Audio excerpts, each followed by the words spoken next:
Welcome to Smart Wealth with Joshua. Your daily stock analysis and catalysts talk. Today we're looking at Palantir. If you find our talks useful, please consider subscribe, like, and comment underneath. Yeah, and before we get into the massive disconnect we are seeing with today's stock, I want to share a quick note for those of you building your own long-term portfolios. You can actually check out StockOracle through the special 14-day trial link below in the description. Right. It's basically this AI-aided stock research platform. It pulls together company fundamentals, OracleIQ stock appraisal, OracleValue intrinsic value estimates, and their AI moat analysis all right into one single dashboard. Just to be completely clear here, though, this is a research tool. Yeah. It is definitely not financial advice or a recommendation to buy or sell anything. Exactly. I mean, AI analysis and valuation estimates, they can be incomplete or just flat out wrong, and the data might be delayed. So you always need to verify important facts and just make your own decisions. Yeah, and that link down there is an affiliate link, so the channel may earn a commission at no extra cost to you if you end up using it. Right. So getting back to Palantir. So we have this incredibly fascinating paradox setting the stage for you today. Because, I mean, if you just look at their Q2 2026 earnings report in a total vacuum, it is an absolute blowout. Oh, completely. We were talking about explosive foundational growth here. The management team actually used the phrase "on fire" to describe their U.S. commercial business. Which is not a phrase you hear on standard earnings calls very often. No, not at all. But then, you switch tabs on your browser, you pull up the actual stock chart, and reality just sort of fractures. Yeah, the chart is ugly. The stock is down over 30% year to date. It is sitting miles below its 52-week high. So the business performance is a rocket ship, but the stock price is basically a falling knife. We need to figure out what is driving this massive, glaring disconnect. The tension there is just palpable. You are looking at a fundamental business operating at really absolute peak efficiency, yet the market is actively punishing it. Right. To really understand why, we have to pull back and look at where a company like this actually fits into a long-term portfolio. Because, this is not your standard, predictable software subscription business. No, it's really a high-growth AI infrastructure play. Exactly. You are basically making a massive bet on whether enterprise AI adoption can sustain this hypergrowth against a broader market that is, frankly, growing increasingly skeptical of the whole AI hype cycle. That is the absolute core of it. Holding this requires you to truly believe we are in a generational shift regarding how massive corporations manage and, honestly, weaponize their data. Right. But capturing that upside requires an iron stomach, because the valuation risk we are going to get into later, they're not for the faint of heart. I've been thinking about the best way to visualize the risk here for you.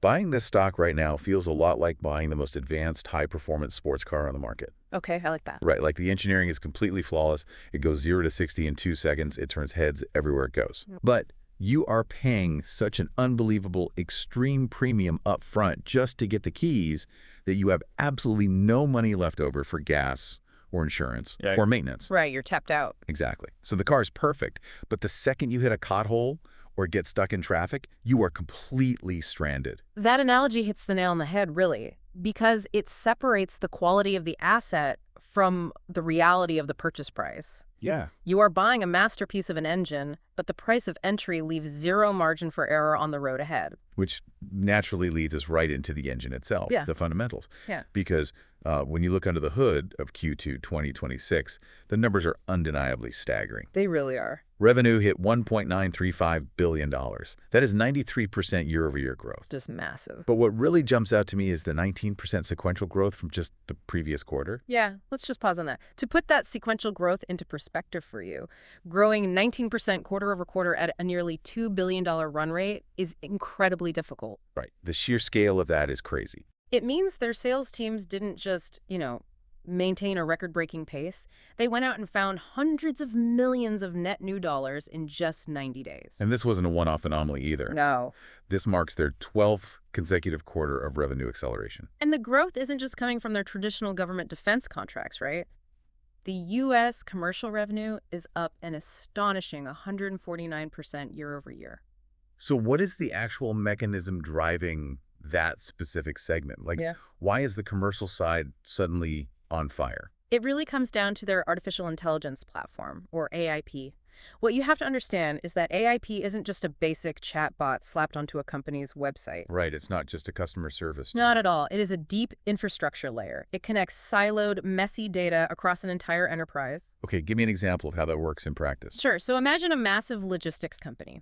AIP connects their real-time supply chain data to their HR data, to their finance data. Oh, I see. An executive can ask the system, if a hurricane shuts down our Florida warehouse, what happens to our Q3 profit margins, and where should we reroute inventory right now, and get a real-time answer based on their own proprietary data. Wow. That level of operational utility is incredibly sticky, which is why commercial innovation is just exploding. But at the same time, that historical bread and butter government revenue is still up 90% year over year.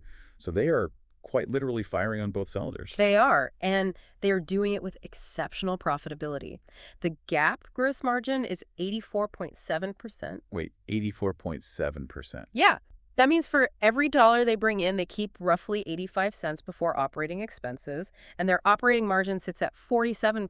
Which brings us to a metric that software investors just absolutely obsess over, which is the rule of 40. Yes. For anyone unfamiliar, this is basically a quick health check for software as a service companies. Right. You just add the revenue growth rate to the profit margin. Right. If the combined number is 40% or higher, it's considered a highly attractive, balanced business.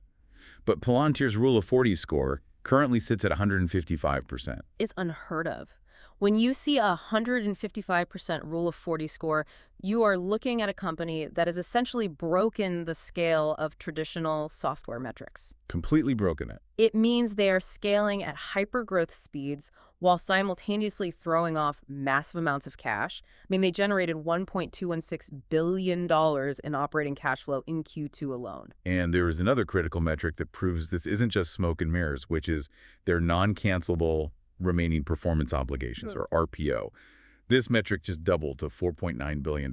That distinction of non-cancelable is vital there. Yeah, explain that. This is not soft pipeline interest. This isn't, a handshake agreement or some free trial phase. This is legally contracted revenue that clients cannot back out of. It's locked in. Exactly. It is locked-in money, giving us a very clear window into their future financial health. So naturally, with a $4.9 billion backlog, management raised their full-year 2026 guidance to a range of $8.150 billion to $8.158 billion. Okay, I have to jump in right here. Okay. Because as impressive as all of this sounds, two massive red flags are weaving right in my face when I really look at the realities of these numbers. All right, let's hear them. First, let's talk about stock-based compensation, or SBC. It came in at $265 million for the quarter.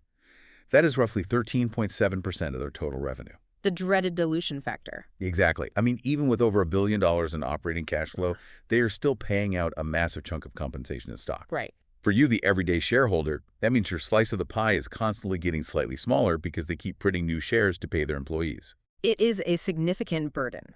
Now, while the growth of that stock-based compensation has slowed down a bit compared to their revenue growth, which is a good step toward maturity, carrying a 13.7% dilution weight on the stock price, creates structural drag. Yeah, it's like swimming with weights on. Precisely.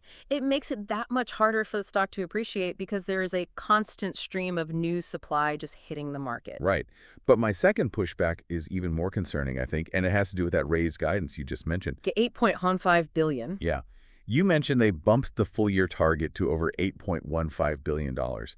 If we just do the basic math here, their first half revenue was $3.568 billion. Okay. So to hit that new full-year target, the second half of the year requires them to bring in over $4.58 billion.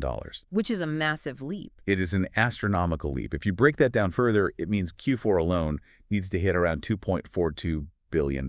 Wow. That requires a 12.1% sequential jump from Q3 to Q4. Have they simply set a bar that is just too high to clear? That's the billion-dollar question? I mean, to invent a 12% larger market for your product in just 90 days demands an entirely error-free reality. That question is precisely what connects the fundamentals we've been talking about to the catalyst timeline. Because management has painted a massive target on their own backs with that guidance. They really have. They have priced in absolute perfection. So the logical next question is, when does the market actually get the proof that they can pull this off? The definitive proving ground is going to be the Q3 2026 earnings report. which is expected in November, the target they need to hit for Q3 is $2.162 billion in revenue. November is the absolute make-or-break moment. It will validate whether that U.S. commercial explosion, the one driven by their AI platform, was a sustainable, scaling movement across the enterprise landscape. Or if it was a fluke. Exactly. Or if Q2 was just a one-time surge driven by early adopters frantically trying to catch up to the AI trend. It's a true put-up-or-shut-up moment. Mm. But, it's not just about what they do internally. The macro environment has to cooperate, too. Oh, absolutely. They are heavily dependent on U.S. government defense spending cycles, which are notoriously lumpy. Right. Very unpredictable. You don't get smooth, predictable revenue curves when you are dealing with Pentagon budgets. You get massive, sudden contract awards that are heavily tied to geopolitical shifts. Add to that the broader market sentiment toward AI software, which has seen some major cooling off recently. Definitely. For the last 2 years, companies were buying AI tools purely out of FOMO, fear of missing out. Just writing blank checks. Pretty much. But now, boardrooms are demanding to see the actual return on investment. If that broader enterprise budget tightens even slightly, hitting that $2.42 billion Q4 hurdle becomes exponentially harder. Which brings us to the most perplexing part of this entire situation, the technicals. Because while we are sitting here waiting for November to see if they can clear this massive hurdle, the price action right now is signaling deep caution. Yeah, the chart is telling a different story. The stock is sitting at $125.65. Now, they did get a minor 2.1% pop immediately after that blowout earnings report, but the multi-week trend is undeniably negative. It really is. The chart is just making lower highs and lower lows consistently. Being down 30.77% year-to-date while posting 93% growth is the very definition of a broken technical setup. It makes no sense on the surface. Right. It's sitting 39.5% below its November 2025 high of $207.52, and it is hovering dangerously close to its recent 52-week low of $106.37. And let's look at the actual mechanics of that post-earnings pop. The volume was incredibly weak. It traded at just 0.72 times its average volume. That's a huge tell. For those listening, when a stock pops on good news but the trading volume is low, it means the big money, the institutional buyers, the mutual funds, the hedge funds, they aren't participating. Right. Retail investors might be dipping a toe in, but the heavy hitters are definitely not backing up the truck. It shows a severe lack of conviction from the people who actually move markets. I mean, they saw the 155% Rule of 40 score, they saw the 93% growth, and they collectively decided to just sit on their hands. And speaking of a lack of conviction, this brings me to the absolute biggest red flag of the day. The insider selling. Oh boy. We are looking at a net 1,134,674 shares dumped by insiders over the past 90 days. To break that down into individual actions, we're talking about 57 sell transactions compared to only 13 buys. Wow. How do you reconcile that? If the Q3 catalyst is supposedly so strong and the U.S. commercial business is truly on fire, why are the people running the company actively distributing shares and rushing for the exits? That is the glaring contradiction that Wall Street is just struggling to digest right now. When the people with the most intimate daily knowledge of the sales pipeline are taking chips off the table at this scale, it forces the market to pause. It has to. It suggests that internally, management might believe the stock is fully valued, or at the very least, that the risk of missing that massive Q4 hurdle is high enough that they want to secure their personal capital right now. So you have this intense tug of war playing out in market sentiment. You look at the financial media headlines, and they are overwhelmingly bullish. You see phrases like killer quarter and revenue reaccelerates. And the analyst community largely echoes that optimism. Out of 33 analysts tracking the stock, 22 maintain buy ratings. That's a solid majority. It is. The consensus price target is $189, which implies about a 50% upside from current levels. Oppenheimer is even calling for $200. But beneath those shiny price targets, there is a very strong, lingering, bearish narrative. Let's start with the valuation metric itself. Despite the 30% drop this year, this is still the most expensive stock in the entire S&P 500 on a price-to-sales basis. Yeah, that's a tough pill to swallow. You are paying astronomical premiums for every single dollar of revenue. And that premium is being challenged by a technological critique that keeps popping up in forums and industry articles. Critics are increasingly calling the company just an LLM wrapper. Let's break that down for a second. An LLM, or large language model, is the core AI technology built by companies like OpenAI or Anthropic. Right. When critics call a company a wrapper, they're implying that the company doesn't actually possess a unique proprietary AI brain. They're just building a fancy, customized user interface, a wrapper, around someone else's technology. Which is a devastating critique, if true. Why is that so dangerous? Because an LLM wrapper basically has zero competitive moat. If you were just a dashboard for another company's AI, any skilled software developer can replicate your product in a weekend. Ouch. Now, to be completely fair, the company vehemently denies this, pointing to their deep data ontology and that $4.9 billion in non-cancelable RPO as proof that their infrastructure is deeply proprietary. Sure, companies aren't locking into multi-million-dollar contracts for a shiny dashboard. Exactly. But in a market driven by sentiment, the mere existence of that wrapper narrative creates immense hesitation. Which transitions us perfectly into laying out the pure downside scenarios, the bear case. Because those valuation multiples we just touched on make me incredibly nervous. The primary threat here is valuation risk, and it really comes down to a concept called multiple compression. Right now, the stock trades at 129.3 times trailing earnings and 56.5 times trailing sales. Which are just staggering numbers. To put that in human terms, imagine buying a local bakery that does $100,000 a year in total sales and paying $5.6 million for it. That is 56 times sales. Right. The only way that purchase makes sense is if you firmly believe the bakery will be doing $10 million in sales in just a few short years. It is priced for absolute flawless perfection. If they stumble even slightly, say they hit $2.3 billion in Q4 instead of the required $2.42 billion, the business is still growing massively, but the market will realize it's not growing fast enough to justify a 129x earnings multiple. And that is when multiple compression happens, and it happens violently. The market decides the multiple should only be 80x instead of 129x, and the stock price collapses overnight. Even if the underlying business is completely fine. Exactly. Even if they are still generating $1 billion in cash, the stock tanks. And we don't even have to guess if that will happen because we have seen that exact execution risk play out with this specific stock before. Oh, yeah. Let's look back at May 2026. They delivered a massive beat and raise quarter, highly similar to the one we are discussing today. And the stock dropped 6% the very next day. It's brutal. The market has a documented history of punishing this stock even when it succeeds, simply because the expectations baked into the price are so incredibly far removed from reality. The growth has to continually accelerate just to justify holding the current price, let alone moving higher. The fundamental engine is performing miracles, but the sheer weight of the valuation is just dragging the chassis across the pavement. So, to summarize the bear case here, nobody's denying the cash flow. Nobody is denying the 155% rule of 40. But the valuation demands an error-free reality that is practically impossible to maintain in a business world governed by lumpy defense contracts and tightening enterprise budgets. Right. You are taking on massive risk, not because the business is bad, but because the price leaves you absolutely zero safety net. Which means it is time to bring it all together for the final verdict on this deep dive. Based on the analysis of the explosive 93% overall growth, weighed heavily against the massive insider selling and a valuation that demands sheer perfection, we're looking at an overall rating of 5. Yeah, that makes sense. Our stance right now is neutral. This is a strict wait-and-see approach. The long-term view is pretty clear. The business itself is a fundamental powerhouse. The margins are incredible, the U.S. commercial trajectory is undeniable, and the technology is clearly sticky. Wow. But the current risk-reward ratio is highly unfavorable at these specific multiples. For you, the most prudent move right now is to monitor the stock from the sidelines. You have to wait for those Q3 earnings in November. Yes. Let the company validate this massive second-half trajectory and prove they can actually clear that hurdle before you establish any sort of directional position.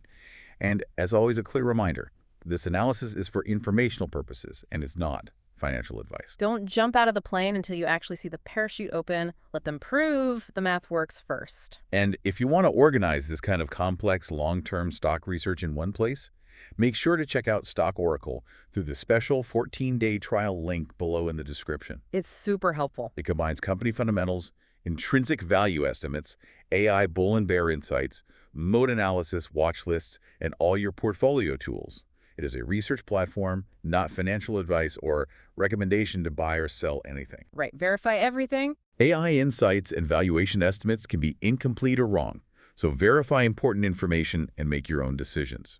This is an affiliate link, and the channel may earn a commission at no extra cost to you.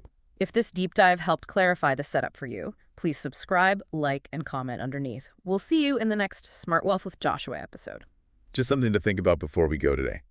What if the real winners of this entire AI revolution aren't the companies building the models or even the infrastructure platforms, but the non-tech companies that simply figure out how to use them first? A Bugatti is a beautiful machine, but it doesn't matter how fast it goes if you've already paid tomorrow's prices for yesterday's fuel. Keep your eyes on the road.